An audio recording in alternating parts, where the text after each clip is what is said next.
Beyond limits. Expanding minds.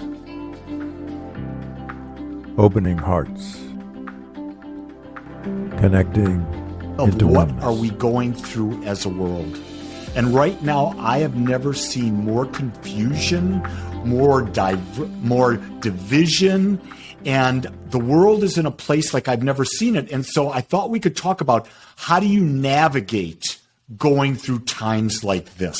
Yeah. So Larry, why don't you start off from your perspective? What do you see as the tools for people that they can navigate and be light bearers in the time when there's so much darkness? Yeah, so let's talk about, excuse me, let me talk here about where we are. In the Hindu tradition, there are yugas. So we've just come, according to Yukteswar, who is the guru of Paramahansa Yogananda, he said we came out of the dark ages, essentially. We came out of the Kali Yuga in 1900. And that meant we came out of that dark, dark period where materialism was way over the top into moving towards a lighter period. And that's called Daswarpar, if I got the pronunciation right. It means we're starting to understand things better, and we're more opening to the inner world and seeing how it impacts the outer world. Well, humanity has taken a turn backwards. We took a turn at the material age, which is the way most people describe it. He describes this as the energy age, and that makes total sense.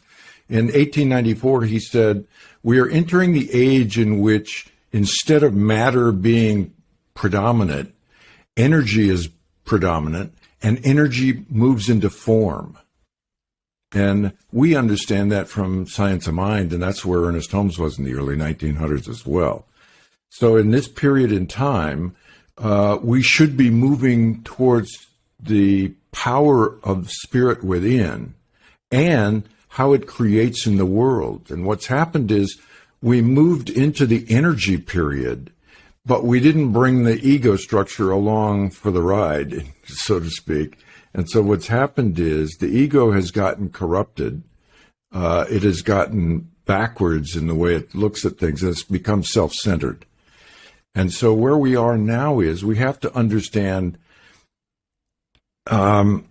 it's when we only understand how inner consciousness plays into the world itself. What goes on within us shows up in the world outside. And when we can correlate those two, we're going to start moving out of that for a personal way, in a personal way. So that means we have to understand what is our beliefs and things that are driving us right now from our ego standpoint. And then what can we do about that? And we have a lot of tools in Science of Mind that can help. Yeah, what's really come to me, and I've been talking about it lately with my community, is the idea that there is more fear being spread right now. And that fear is about dividing people. Are you for the shot? Are you against the shot? Are you for conservative? Are you for liberal? Are you for this? Are you for that? And it's this constant division. And what I'm trying to get the people to understand is, wait a second, the basic truth is we're all one. Yeah. We're all part of the same oneness. So if we participate in the fear, we participate in the division, we sustain the problem in our life and the lives of the world around. So I'm saying now we've got to become the observer. And from the observer standpoint, see that, oh, that person's expressing this person's expressing that. That's okay. So we don't judge people because they're doing it differently. We realize that everyone's on a unique path. And so our job, my job, because this is the only job I've got is mine, is to be authentic, to be the authentic lead, to know my oneness, to stay grounded in that oneness, and then to express that which makes me, I use the word, gets me juiced, that I love to do. Talking with you, I love doing this. sharing this message with people. I love doing that. And so when I'm in that state, fear disappears. Yeah. And then we become light bearers. We become the light in the midst of a very, very dark room. It's true. And what you say is powerful for people to understand that the ego has gone off the rails, as we might say, like a train. And if we think of thoughts like train cars going through our head, well, they've derailed and there's a pile of them right there. And we go round in circles with them. I think the thing that I like to look at is how in history has this really impacted us, and coming from the history of civilization to the point we're at right now. And let me see if I can find it. I looked up how many civilizations we have had grand libraries in, and those libraries, here. So in 527 BC, the Persians burnt the Egyptian temples and the papyri that were in them.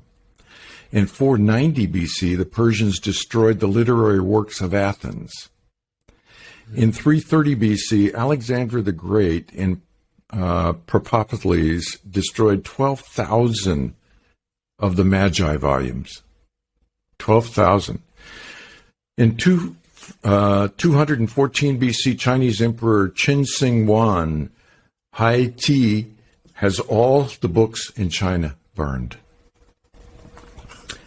In 146 BC, the Romans destroyed 5,000 Phoenician scrolls at Carthage. In 52 BC, Julius Caesar destroys the library at Druid College. In 250 AD, the library of Parganon was destroyed by zealous Christians. In 272 AD, the main library of Alexander was destroyed by the Romans. In 391 AD, the daughter library at Alexander was burned.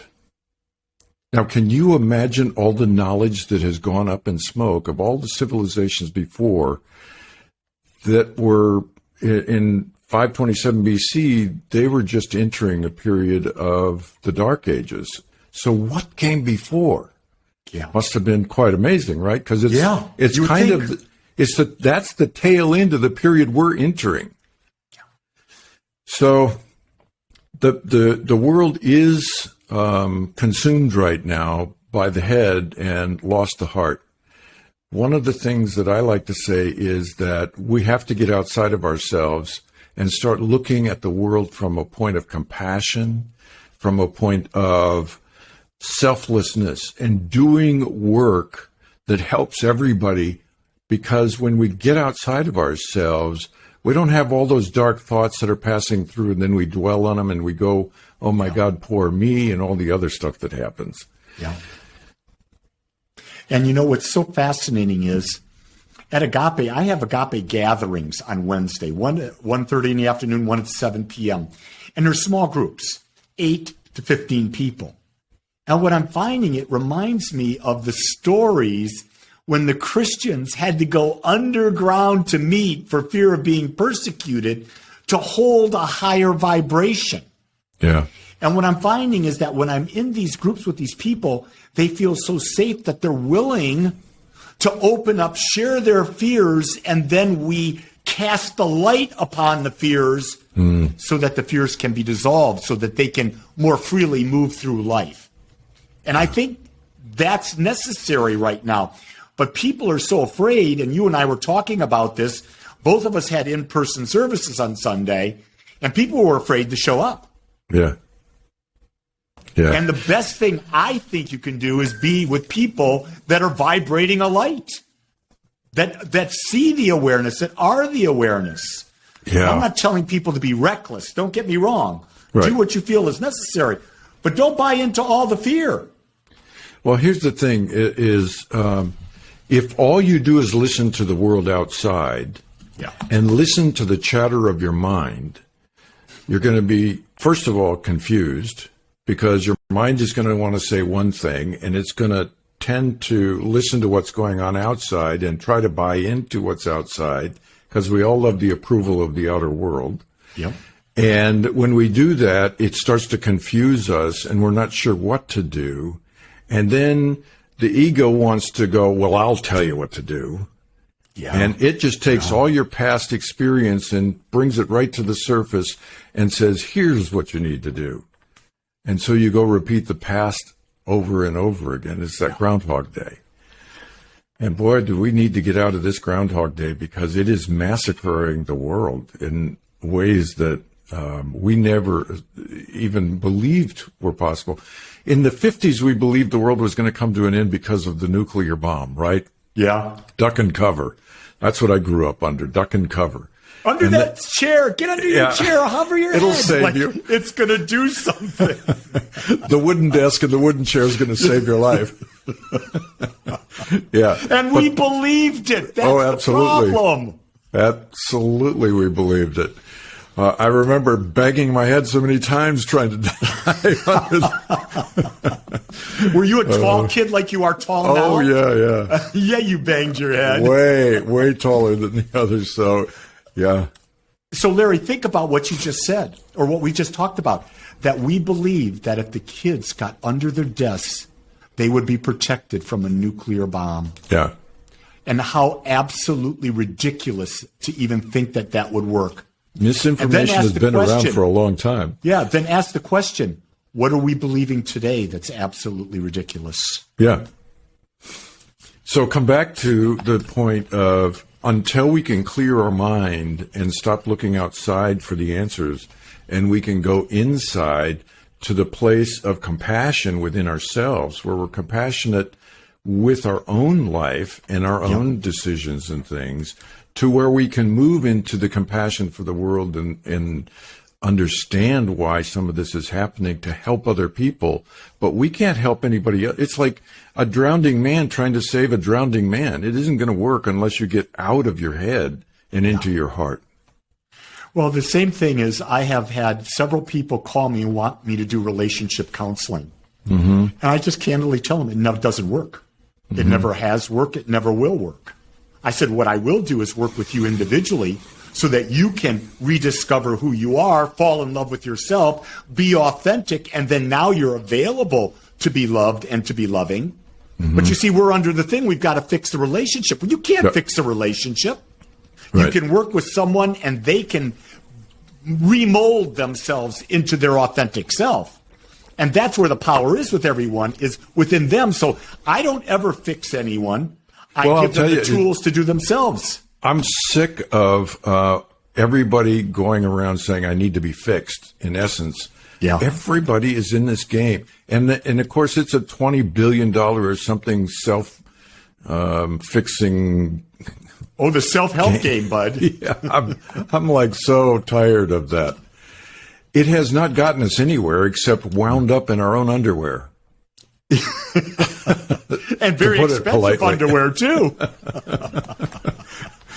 Yeah, so we go from one to another, and I'm guilty of this like everybody else. I went through all of the personal growth programs. Yes, so and after each one of them, it was like, oh man, the world is new and bright and wonderful. And a few weeks later, it's like, wow, I wish I hadn't spent all that money on that program, because I'm still where I was before I got into that program. Only I can talk about it in a different way.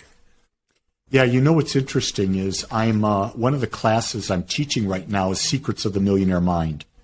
Yeah. And I ask people in the very first day of class, do you commit to doing everything that is assigned to you in this class? And they all said yes. And I said, if you commit to that, you will reprogram your brain and you will develop the brain of a millionaire. Every week, I've now finished 3 weeks.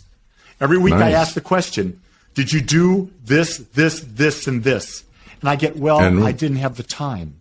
I had this come up and that. And I just look at them and I say, you're not going to be a millionaire. Because millionaires commit. And when you commit, there are no excuses. And that's the thing that people don't understand is if you're going to become more aware, you have to commit to being aware, and there are no excuses. Yeah, you have to be a millionaire within before you can be a millionaire outside. Exactly. Now, there's exceptions to that, and I want to be clear. There's the Bill Gates of the world and others that have had, let's say, a luxury consciousness from prior lives, perhaps, and have moved into that space. I think it's really important for us to understand that you will never find in the outer world of wealth the happiness that you're looking for. Exactly. It's not there. Yeah. It's not there. I have, and you know this, and I've said this before, I worked with billionaires in one of my positions before, and I'll tell you the most unhappy people, for the most part, are those billionaires, because the guy down the street bought a bigger airplane and a bigger boat and a bigger this, and they're going, oh, I want some more of that, and I've got to be on top. And they're not happy because they're searching for the same thing everybody else is, that happiness that's inside, and they're not finding it there. See, I teach that how you are today with more money magnifies how you are today. Yeah. So make sure you've got the right attitude. Make sure you're connected. Make sure you've got the compassion. Make sure you've created loving relationships. And when you have money, you can use that money to not only enhance your life, but enhance others. So people say to me, what if you got $10 million, Lee? Well, I said the first thing I would do is I'd buy a $4 million building for Agape. Mm-hmm. And they go, really? Why a building? Because here, now I would be able to take money and employ a business manager, employ a marketing manager, employ someone in the custodial, employ someone here. So I'm actually increasing the well-being of others with greater wealth. Yeah. Yeah, I was asked that recently, and they said, if you won the lottery of $100 million, what would you do? And I said, oh, it's really easy. I'd take 99 million of it and give it to Amma's organization, which is out in the world doing all the work to help people everywhere. And every penny goes to that help around the world. She's done over $500 million in the world of working, building homes and financing farms and so on and so forth. And they said, well, what would you do with the million that's left? I said, I'd give 500,000 of that to all the people that need it. And there are great organizations that'll do it. I don't have to get out there and do it $1 at a time. I can let them do it. But they're the ones that are taking every dollar in is a dollar out to the people that need it. And the other 500,000, I would pay off my houses and whatever else that I have, so that I could then get out and do more work in the community. Yeah. And I like doing this kind of work because it reaches a lot more people, and I hope that it's helping people in what we're doing. I keep getting comments and know that people are benefiting from what you and I talk about. So I don't even hope, Larry. I know that the message that we've got is a message of empowerment, and I think people are really looking for that. They're And looking fun. for people thinking outside the box, Yeah. people that haven't bought into all the nonsense that's out there right now. And when I say nonsense, I'm not saying it's not a worldly problem. But Meaning I'm what? going beyond the worldly problem. I'm going into what is my true essence. Yeah, From yeah. that standpoint, I believe it's the infinite nature that I am and you are and everyone else is. And I think when we talk about oneness, it gets confusing to people, especially if they're new into the movements of New Thought, for example. The oneness that we talk about is not in a physical nature. That's right. It's not the physical or the mental nature. When we talk about it, we're talking about consciousness itself. And the reach to that, we have to go into meditation into that space, because it's out of that space that we're birthed from. Yeah. And into this space, so into space-time relationship, into the energy world. But we get confused when we tell people who walk in, for example, and they hear a talk and they say, oh, oneness. Oh, so you and I are one. They don't even really know what that means. Yeah. So I think that's powerful to say, and it's critical to understand. And from a quantum perspective, we find that it's true. Consciousness is all one. The quantum field is all one. It's all interactive. We have experiments that work. Bell's theorem in the 60s was proved in the 90s to be true, which is what happens here also happens here. And 10,000 years ago, the Hopi Indians said, the universe is a spider web. Everything you do on this part of the web affects the rest of the web. That's the oneness that we're talking about, not on the level of the human side of things, which it would be nice if we get to that, and we will in the last yuga. Larry, I'm going back to when you brought up all the times that the great libraries of the world were destroyed. Yeah. And you think about the fact, why were they destroyed? And the thing that pops into my mind is that if people are wise and have wisdom, they cannot be controlled. Mm-hmm. And if you think about the Persians burning those, they wanted to control the Greeks. They wanted to control Alexandria. Romans, they wanted to get rid of people being wise, because if people are not thinking for themselves, they're puppets. Yeah. You can mold them. And what I do know about Rome was they were masters at propaganda. Oh, yeah. Masters at propaganda. All the great traditions or the great civilizations that have started from an authoritarian perspective all started in, it doesn't matter whether it was Alexander the Great or whoever it was, or the Roman emperor, they all were great at propaganda. Yep. And people in this age that we were in back then, the Kali Yuga, which we're coming out of, we're still we still buy into the propaganda because the ignorance of the Dark Age. The Dark Ages means the collective consciousness that we all participate in. That consciousness is on a very materialistic and ignorant basis. Yes. It's unaware. Unaware completely. Yeah. And awareness is the key to everything. Everything. Yeah, everything. And the awareness of awareness is the thing that I love to talk to people about.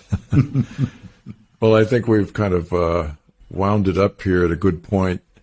And so we'll talk next time again, I think, giving people some more practical tools that they can use in their daily life. I think what you're doing is marvelous in helping people the way you're doing it. We need a lot more out there helping, because the world is very confused. It's in a dark space. And with all that's going on with Mother Nature and Gaia being really pissed off at us, it's showing up, and we need to know how we can deal with it. Yeah. So next week, I think it'd be a good time to bring that to the forefront as well. All right, buddy. Thanks a lot for all that you've done and all you've said. And we'll thank you for being with me, brother. Have a great day, everyone. Bye. Beyond Limits. Join us and ask your questions. Check our website for details on our call-in shows. Check BeyondLimitsRadio.com. That's BeyondLimitsRadio.com.